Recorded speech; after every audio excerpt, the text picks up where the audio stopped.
Hi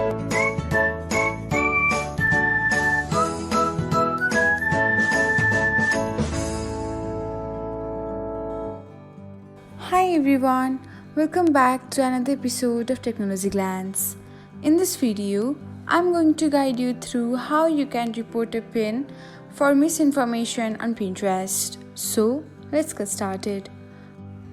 Watch till the end and don't forget to subscribe to Technologyglance by hitting the subscribe button and press the bell icon so that you'll never miss another update. Without further ado, let's get started.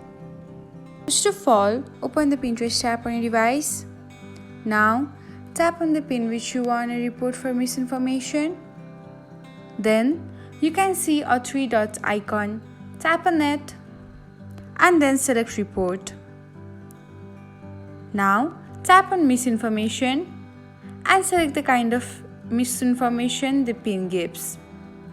Then, tap on report and that's it. This is how you can report a pin for misinformation on Pinterest. Thanks for watching. If you found this guide helpful, we will love it if you hit the thumbs up button below. We upload great new tech tutorials like this one every day. So, don't forget to subscribe to our channel and hit the bell icon to get an update as soon as we post a video.